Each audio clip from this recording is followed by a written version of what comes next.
This is Axis and Allies Anniversary Edition 1942, set up on the Two or Less channel, and we are playing with the house rule hard up, where all purchases cost 3 times the amount. Yes, 3 times the amount. It's made things tricky, but fun. It's fast. I'm enjoying this entirely. Remember this destroyer? It was in Sea Zone 34. It belonged to the Brits. It is coming round the Cape of Good Hope. We are on the Japanese turn. Why am I pointing that out? It's gone the wrong way. It should have gone to India. By not going to this Indian Sea Zone 35, the 2 transport ships that were here, that had brought an infantry and artillery down from the mainland and taken 1 infantry from Philippines, has now been able to come round into India, where there were, and were is in the past tense, 4 British infantry, 1 fighter plane which had come over from Australia, and anti-aircraft, who spectacularly failed against that small seaborne invasion, plus the tank and the infantry that came from Burma, and the 2 fighters which have now been repositioned, and the bomber, who basically one-rolled. So the Brits are now out of India. It's all now Japanese this side, or some American fleet over here in the Pacific. The main battle fleet, that was the 2 battleships and 1 carrier, has moved back up to the sea zone around number 62, around the Japanese mainland. So they've got quite a big force there, especially because they saved plenty of money from last turn, they could purchase themselves 1 destroyer at 24 IPCs, ouch, 1 submarine at 18 IPCs, and an extra infantry. So they've got a little bit of a block here now of 6 guys on the mainland, plus some air cover, and now some returning troops from the Chinese campaign. There was a small battle here in Hubei where north and south troops came in, plus the fighter from Manchuria came down into Hubei, and we've now got no Chinamen left on the Chinese mainland. There is one slight hiccup that we can talk about in Manchuria. There was no particular reason why we thought that the Russians would invade. I got a feeling now that the Allies might just ask them to invade Russians to invade Manchuria, if only to try to do some economic damage and maybe take this fighter out. I was half and half willing to land it somewhere a little bit safer, but you can't give up on Manchuria, but we can't assume that the Russians won't do the decent thing for the Allied. You wouldn't want to give them a walk in to Manchuria. Do we want to lose that plane? Well, clearly no, but I think it's a calculated risk, and we see what the Allies do on the Russian turn, which is coming up next. Well, I was weaving a tangled web with Russia, trying to think of, could I make some attacks from one region and a second region with just maybe 1 infantry, to use that with the retreat rules to try and bring units back into the Russian central state, and it got a little bit convoluted. However, I did manage to sort of work one to a degree. We took a unit from Belarus, an infantry unit, leaving just 1 there now on his own, and moved that to attack Archangel, where there was 2 infantry and the tank.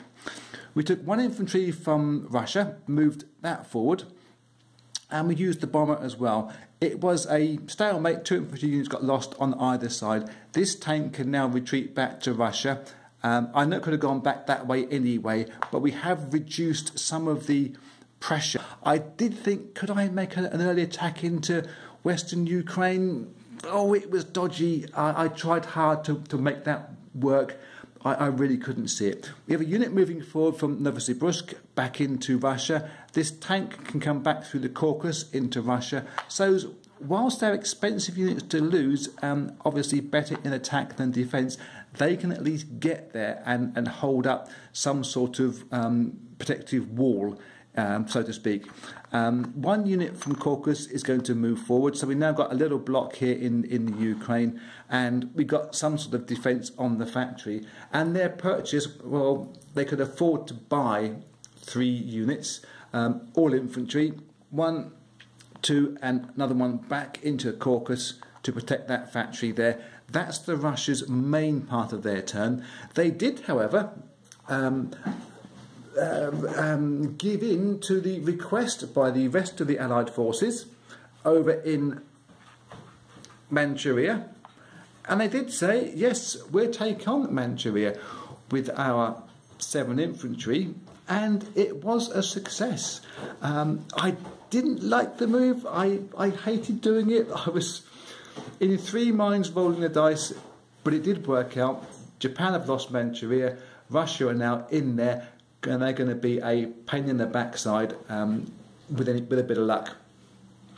Next up, Germany.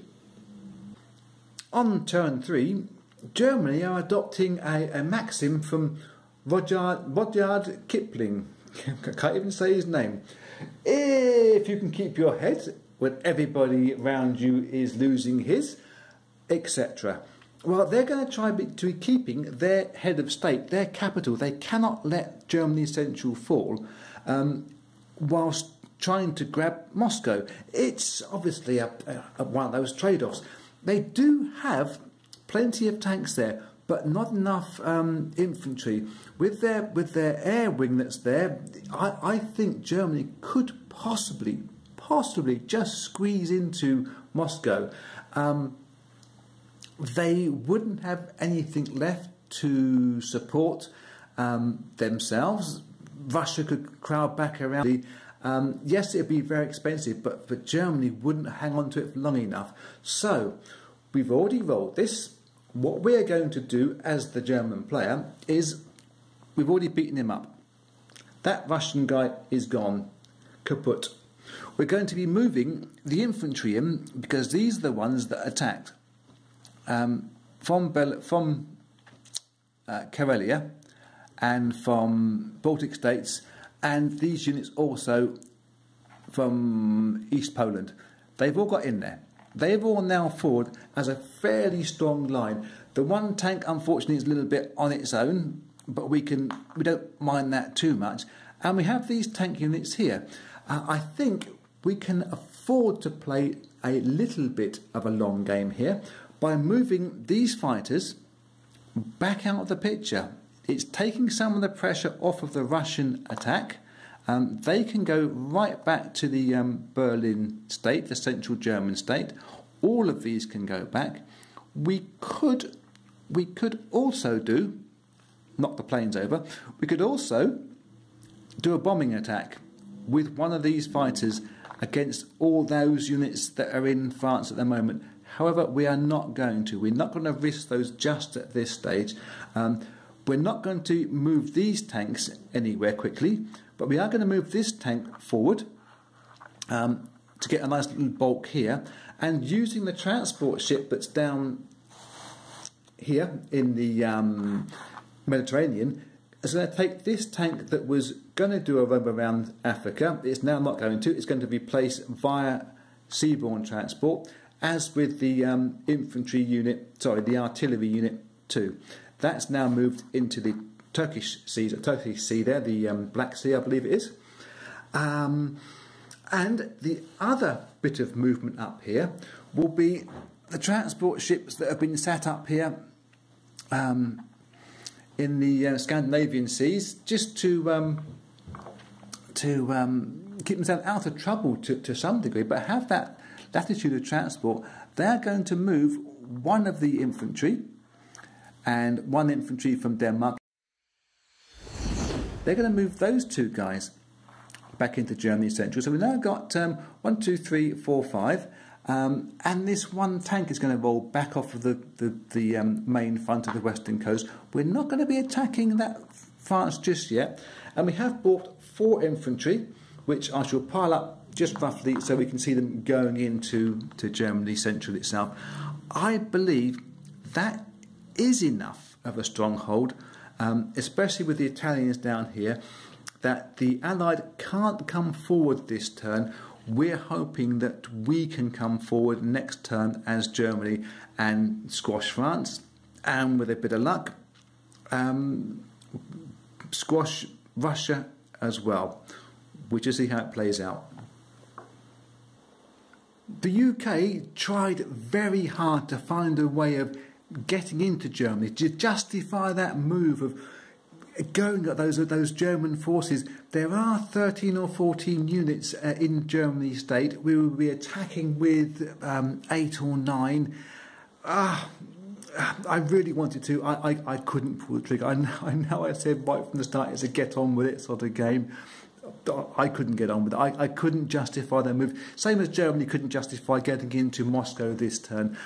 They have, however, been a little bit of a cheeky monkey.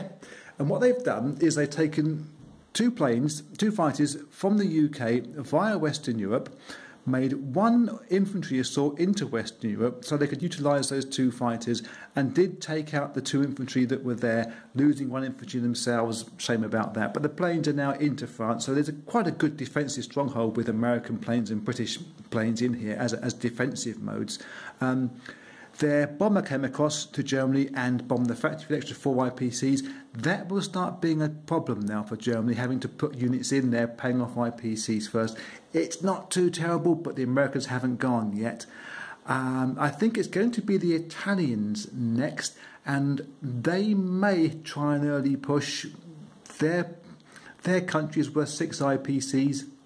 They wouldn't want to leave themselves overly weakened. So we'll have to think very hard about how hard the Axis now pushes back versus the Allies. We're going to be finishing off now with Italy, America and China all in one go. Reason being, things happen quickly and we can deal with them quickly as well. The Italians didn't have the stomach to push forward from Italy into France. There isn't enough strength there and they have to hold on to their base. We discussed that last time. But they did have a little skirmish trying to go into the Ukraine. There was an infantry unit in here. They figured with their fighter aircraft and their tank having a pop at the Ukraine where it's possible. It didn't work out well and they decided to run away very quickly. They placed 1 infantry unit. That's all they had money for. But they do have enough money now for 2 infantry units next time, which with this rebalance of the costings of things, that's quite significant for quite a small country. We deal with America on the Atlantic side or the European side of the map. They didn't go forward either. They've only got 4 ground units in there, which they're going to try and keep hold of just for the moment. They sent their ships back across to Eastern Canada to pick up, and their purchase was for infantry to keep this conveyor belt going. I think that's possibly going to be all that they can afford to purchase on for a couple of rounds now because of what happened over in the Pacific. We'll get to that in a second.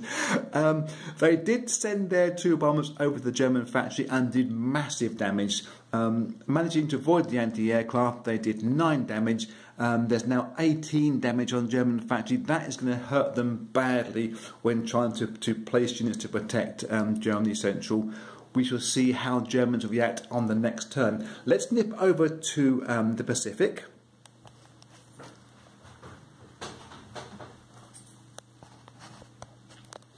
Where you may be able to see a lack of shipping. There's a couple of Americans have managed to pull themselves back to San Francisco. They were going to move the aircraft carrier. Oops, me and my fat fingers.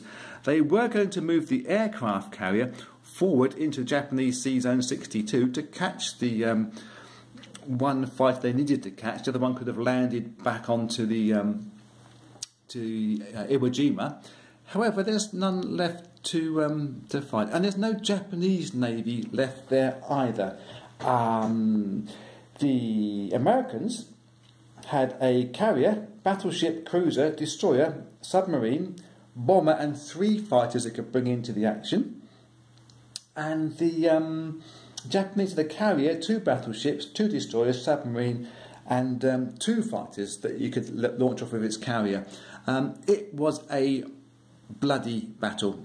It was, I'm thinking, slightly over-ambitious by the Americans, being as though the Japanese, do have some aircraft on their mainland they can bring across, and the Americans couldn't plan to buy reinforcements sea-wise or air-wise because of the expense so far. So I think, as I said to you, they're going to be probably concentrating their monies now on attacking the Pacific and letting the Brits handle, and the Russians from the opposite side handle the Germans.